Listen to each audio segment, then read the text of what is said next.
kembali menyapa Anda. Harian Netra, dalam operasi. Opini, ekspresi, dan reaksi.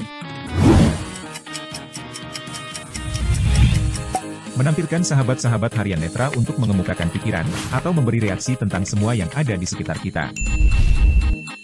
Hadir untuk menemani hari Anda. Selamat menikmati.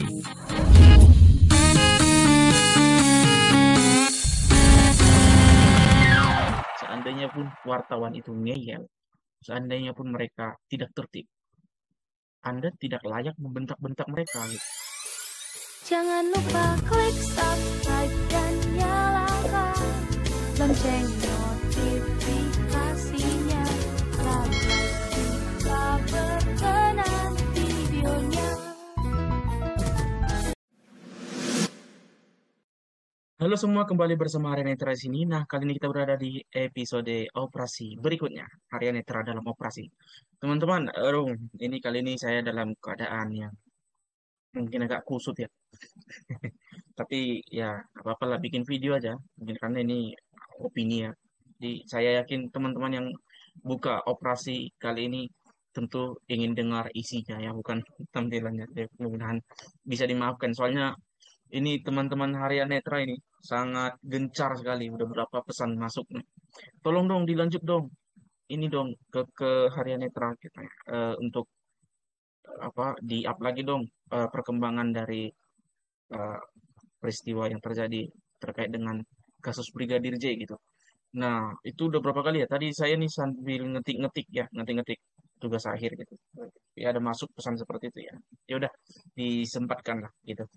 Jadi teman-teman di bagian akhir video operasi sebelumnya yang bagian saya juga saya nggak tahu yang nanti bakal diselipin operasi yang lain atau bagaimana, tapi di bagian saya yang sebelumnya itu tentang penonaktifan Kapolri yang diusulkan oleh anggota DPR dan sebagainya itu kita terakhir itu di eh, pembahasan mengenai rapat dengar pendapat yang dilakukan oleh eh, Kap- bukan Kapolri, apa namanya, Bapak Mahfud MD selaku Kompolnas kedudukannya ya, sekali lagi selaku Kompolnas kedudukannya bersama dengan Komisi 3 DPR RI pada tanggal 22 Agustus 2022 Senin lalu. Nah, kemudian teman-teman, kalau mungkin teman-teman juga ada sedikit berita ya, tanggal 23 ada rapat dengan Kejagung, itu nggak usah lah, itu hal yang lain gitu. Nah, em, ya walaupun ada juga disoroti sedikit, tapi bukan itu poinnya. Kita masuk kepada tanggal 24 Agustus 2022, di mana rapat dengar pendapat dilakukan kembali oleh DPR RI melalui Komisi 3 dengan mengundang Bapak Kapolri beserta jajaran. Ya, pada saat itu Bapak Kapolri hadir dan menjelaskan apa yang menjadi perkembangan dari kasus pembunuhan Brigadir Joshua tersebut. Nah, cuman teman-teman ada beberapa hal yang menarik ya teman-teman ya, yang sangat perlu kita soroti menurut saya. Kita akan berangkat dari sana sampai kepada titik terakhir nanti, yaitu bahwa penetapan pemberhentian tidak dengan hormat terhadap Irjen Paul Verdi Sambo gitu. Nah, tapi kita masuk dulu kepada RDP dengan Komisi 3 oleh bersama Bapak Kapolri ya. Di situ ada, saya nggak tahu mau bilang apa ya teman-teman, hal yang apa namanya, menurut saya eh, sangat menjadi cacat bagi DPR. Saya harus tegas bilang itu cacat bagi DPR, yaitu eh, unconditional eh, momen di mana ada panggilan sayang yang terjadi pada saat di bagian akhir RDP tersebut. Itu terjadi pada saat, kalau saya tidak salah, Habibur Rahman ya dari fraksi Gerindra kalau saya tidak salah, yang pada saat itu sedang berbicara, lalu kemudian ada masuk seperti itu. Dan itu menurut berita yang beredar, saya tidak tahu benar tidaknya. Saya bilang menurut berita yang beredar, bukan saya percaya ya. Nah, bahwa itu berasal dari Abu Bakar, Abu Bakar apa ya? Pokoknya partai PKS punya lah gitu. Nah, jadi teman-teman, itu menurut saya sangat memalukan. Apapun alasannya itu sangat memalukan dan tidak ada pembenaran sebenarnya untuk itu. Sekali lagi teman-teman, tidak ada pembenaran untuk peristiwa itu. Kenapa saya bilang tidak ada pembenaran untuk peristiwa itu? Karena begini, apapun alasannya, rapat dengar pendapat dengan skala kualitas, kapasitas, dan kuantitas sekelas DPR RI tentunya harus dirancang dan diperhatikan sangat detail, termasuk juga terhadap sikap anggota korup tersebut. Nah, itu menurut saya sangat apa ya, sangat tidak baik. Kita kita tidak usah bicara sengaja tidak sengaja. Kita tidak gini ya teman-teman. Dalam hal ini kita nggak mungkin dong melakukan pembenaran dengan mengatakan itu tidak sengaja dan segala macam. Nah, itu tidak sengaja, ada sistem yang salah dan segala itu urusan mereka. Tetapi bahwa itu terjadi itu sudah menjadi catatan formil bagi rapat itu gitu. Mungkin bukan formil yang saya maksud bukan secara ke ini ya, secara peraturan ya, tetapi lebih kepada etisnya seorang anggota dewan itu ya, lebih ke sini arahnya gitu. Nah, teman-teman, coba teman-teman perhatikan pada saat itu yang berbicara adalah Bapak Habibur Rahman kalau saya tidak salah. Lalu kemudian terjadi terdengar suara wanita dengan panggilan sayang tersebut. Berarti yang terjadi adalah mikrofon aktif sehingga kemudian itu terdengar gitu. Yang pertama, dari sisi itu saja sudah merupakan suatu kelalaian bagi seorang anggota dewan gitu. Berarti dia ya sederhananya dia nggak serius dengan rapat ini. Kenapa saya bilang begitu? Kenapa itu bisa terjadi? Berarti dia nggak memperhatikan rapat. Itu aja intinya. Mau dia bilang itu nggak sengaja, semakin dia bilang nggak sengaja itu semakin tidak memperhatikan rapat. Yang kedua, ya berarti ada kegiatan lain yang dia lakukan, paling tidak dengan handphonenya di tengah rapat. Itu kan etikanya nggak benar, ya. Sangat tidak tertib, teman-teman.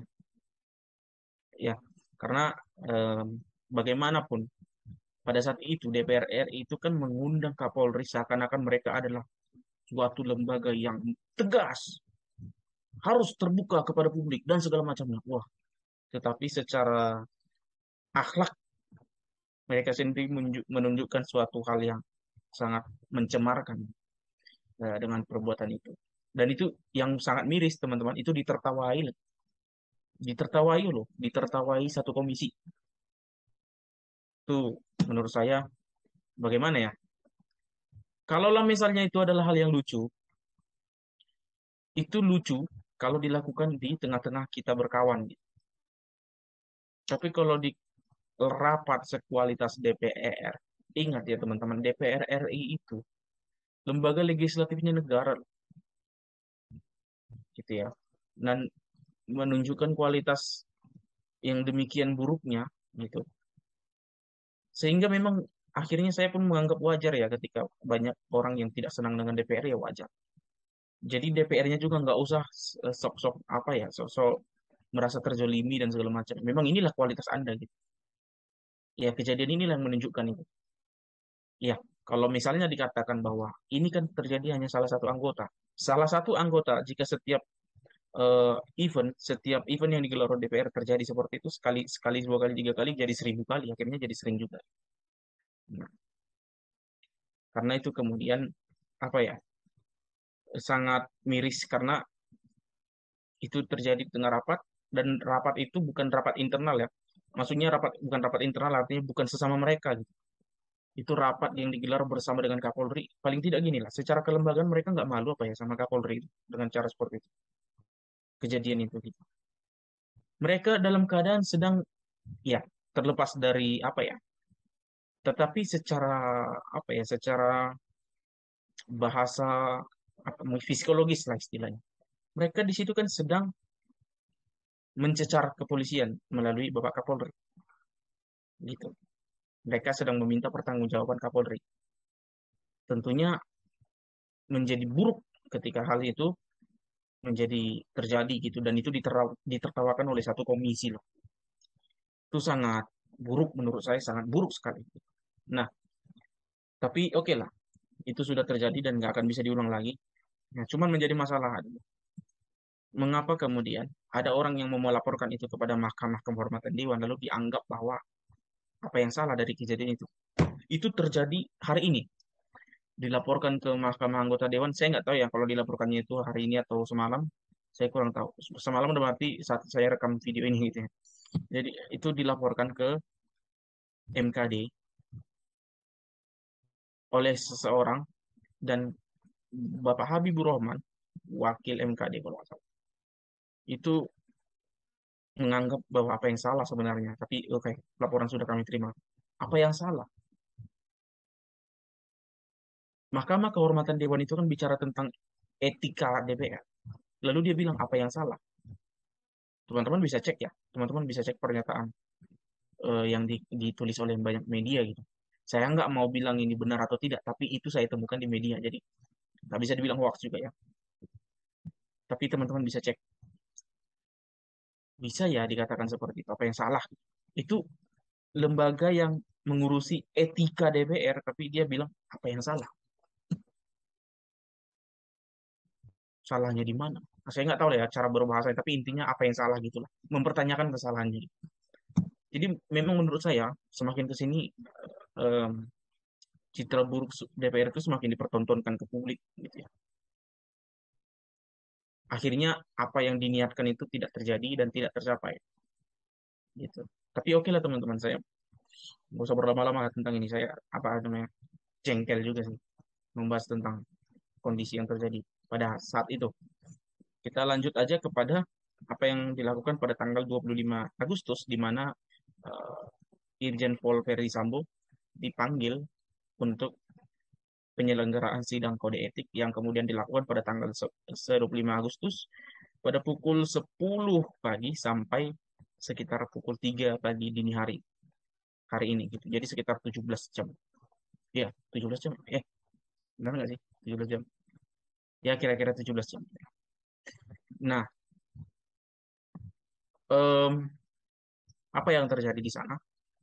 Teman-teman, ada satu hal yang menurut saya terjadi. Saya nggak tahu itu terjadi siang atau pagi, tapi itu terjadi pada hari itu ya, pada tanggal 25 itu, di mana seorang Brimob berseragam lengkap membentak-bentak wartawan, membentak-bentak wartawan karena ngotot wartawannya mau masuk gitu, dan segala macam. Jadi mereka dibentak dan diusir lah gitu.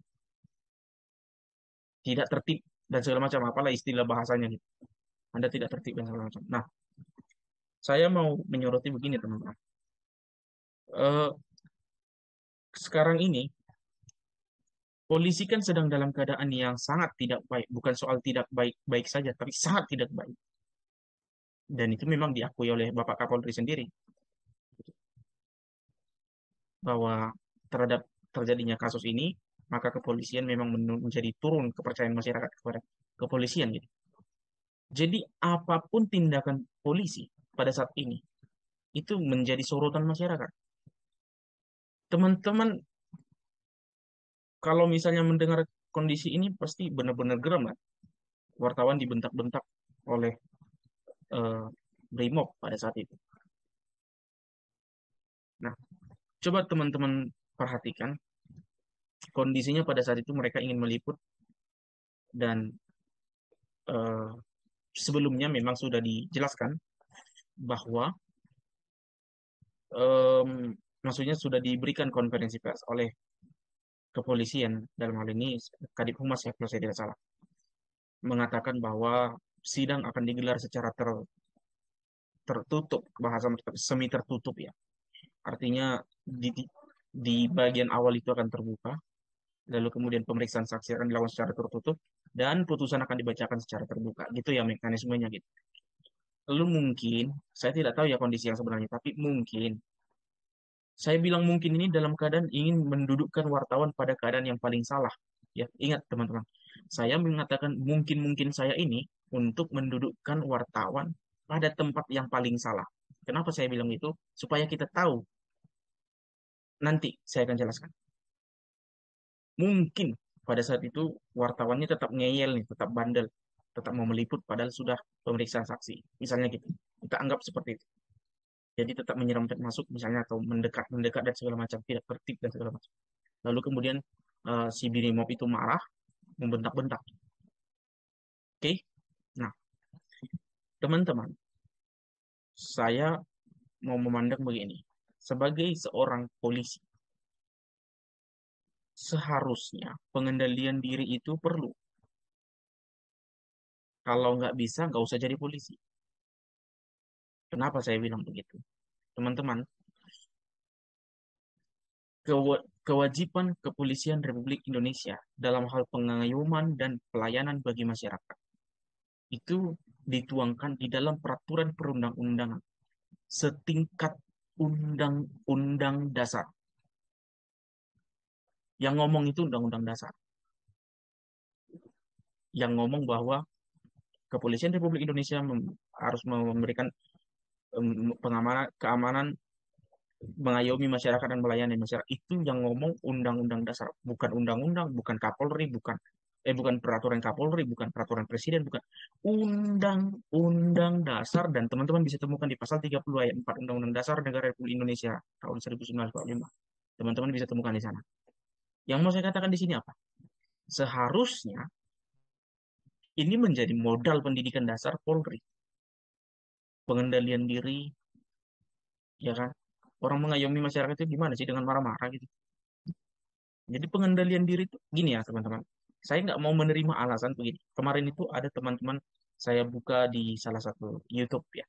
Kemudian komentarnya ada bilang gini, ya mungkin wartawannya udah dibilangin, tapi juga tetap bandel dan segala macam, tetap ngeyel gitu. Makanya saya tadi bilang, saya di awal saya mendudukkan wartawan kepada keadaan yang paling salah, ya, yaitu bahwa mereka tetap masuk padahal sudah ditentukan bahwa itu sidang tertutup. Nah, tetap meliput lah, tetap berusaha meliput maksud saya gitu. Nah, seandainya pun benar begitu, sebagai seorang polisi yang pada saat itu kedudukannya bukan mengamankan dalam dalam arti bukan menjaga keamanan ya. Maksudnya begini, kalau dia menjaga keamanan itu kan fungsinya untuk mereka-mereka yang bertugas. Maksudnya yang ya di dalam itulah yang di dalam ruangan itu gitu. Tetapi bagi masyarakat, termasuk juga dalam hal ini wartawan, yang mereka berikan itu harusnya pelayanan berupa informasi dan sebenarnya juga pengamanan itu juga merupakan bagian dari pelayanan Polri kan gitu. Ya wartawan itu masyarakat gitu. Kita nggak usah bicara dulu hak media dan segala macam. Wartawan itu masyarakat. Bagaimana bisa Anda ya Brimob, saya nggak tahu namanya siapa itu, membentak-bentak wartawan seakan-akan Anda memang udah paling benar pada saat membentak itu. Gitu. Udah saya katakan, seandainya pun Anda benar, seandainya pun wartawan itu ngeyel, seandainya pun mereka tidak tertib, Anda tidak layak membentak-bentak mereka. Gitu. Harusnya Anda punya pengendalian diri dan tetap menyarankan mereka untuk mundur dengan tertib. Kalau Anda tidak bisa mengendalikan diri, nggak usah jadi polisi. Jadi jangan dijadikan alasan itu. Sama halnya dengan TNI. Kalaulah TNI, seseorang sudah memilih untuk menjadi TNI, ya, menjadi bagian dari tentara negara Indonesia, maka yang terjadi harusnya adalah dia mengabdikan dirinya, bahkan nyawanya pun akan disediakannya untuk negara. Nah ini polisi modalnya apa? Apa? Apa selain pengendalian diri yang itu pun tidak bisa diberikan. Nah si Brimob ini sadar nggak sih? Sekarang sorotan masyarakat kepada polisi itu sedang sangat minim. Teman-teman, saya justru sangat kasihan nanti dengan lembaga kepolisian jika itu terjadi. Karena lembaga kepolisian akan menjadi sorotan tajam dan itu akan mempengaruhi tugasnya juga dan nggak baik juga gitu loh. Contoh, jangan nanti ke depannya hanya karena sekarang sorotan masyarakat sangat miring kepada polisi sehingga kemudian ketentuan-ketentuan, kebijakan-kebijakan atau aturan-aturan atau penegakan-penegakan hukum yang dilakukan oleh polisi di daerah-daerah, di jalan-jalan dan di mana-mana itu sudah tidak diindahkan lagi. Jangan nanti sampai kita berada pada kondisi yang seperti itu. Nah ini Brimob ini sadar nggak itu akan terjadi gitu. Kok polisi seperti itu? di tingkat nasional. Anda sedang mengawal suatu kasus yang menjadi perhatian publik, tapi Anda beretika seburuk itu, gitu. Kalau Anda tidak bisa mengendalikan diri, nggak usah jadi polisi. Kalau bukan itu, apalagi modalmu? Gitu. Apalagi modalmu? Taat kepada atasan. Taat kepada atasan itu untuk apa? Untuk menjalankan perintah.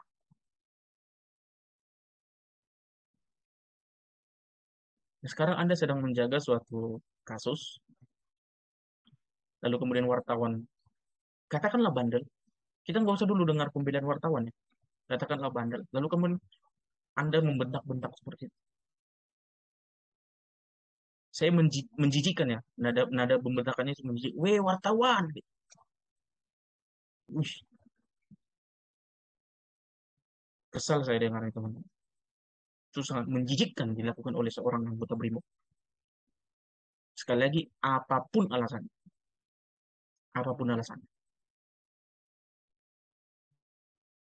Anda punya tugas pengayuman, pelayanan, kok tingkahnya seperti itu. Sekarang polisi sedang dalam sorotan yang tajam oleh masyarakat. Ya, kredibilitas Polri sedang tergerus. Lah Anda tambahin dengan cara yang seperti itu. Di mana, aduh, saya ingin ngomong, gimana? Tapi ya intinya itu sangat memalukan, menjijikkan ya. Bagi saya menjijikkan. Siapapun Anda, saya nggak peduli ya. Saya nggak peduli. Siapapun Anda, itu sangat menjijikkan. Dilakukan oleh seorang anggota polisi aktif. Bapak Kapolri, hal-hal seperti ini perlu menjadi perhatian Anda. Ya, soliditas itu sangat diperlukan. Tetapi kemudian etika itu juga harus ditekankan. Saya tahu, saya tahu. Kemarin tadi pagi ya dini hari pada saat konferensi pers setelah pembacaan putusan kode etik Verdi Sambo itu, em, Kadif Humas Polri sudah meminta maaf. Tapi bagaimanapun sudah melukai, jangankan hati wartawan, hati publik seperti saya. Sudah saya bilang sangat menjijikkan. Dan itu bisa terjadi. Ya, ya itu. Saya mendengarkan potongan video itu dengan teriakannya itu. Waduh, itu luar biasa itu. Luar biasa itu. Lebih lebih apa ya? Lebih jelek dari preman itu suaranya itu. Tapi itu dilakukan. Tapi oke ya, itu teman-teman sekali lagi itu harusnya bisa menjadi sorotan Bapak Kapolri. Lalu kemudian sedikit saja kita ingin bahas tentang hasil dari sidang kode etik di mana terjadi pemberhentian dengan tidak hormat. Tidak dengan hormat. Gimana sih? Dengan tidak hormat, tidak dengan hormat. Oh, pemberhentian tidak dengan hormat Irjen Pol Verdi Sambo dari jabatannya. Nah, teman-teman, ada yang lucu, lucu dan aneh menurut saya. Jadi pada saat setelah dibacakan, maka pihak Verdi Sambo, saya nggak tahu ya, itu yang ngomong langsung itu di Verdi Sambonya atau pengacaranya, saya nggak tahu. Nanti mungkin teman-teman yang bisa melihat. Soalnya kalau dari rekaman itu agak agak buram suaranya gitu, karena nggak tahu media banyak merekamnya kayak buram gitu suaranya. Tapi eh, intinya siapapun pokoknya dari pihak Verdi Sambo lah mengatakan bahwa mereka menerima keputusan itu dan siap menjalaninya dan siap menerima. Tapi yang anehnya mereka mengatakan kami akan melakukan banding. Kalau terima kok banding ya gitu. Aneh ya. Yang diterimanya itu apa sih sebenarnya? Kalau terima kok banding ya. Aduh, aneh, aneh aja. Oke, kalau terima kok banding itu aja sih. Terima kasih teman-teman. Saya bingung ini. Terima kasih. Dan kita lihat aja apa yang akan terjadi. Tapi saya yakin banding juga akan tetap menempatkan dia dalam kondisi diberhentikan dengan tidak hormat. Sekian dari saya dan sampai jumpa di operasi episode berikutnya.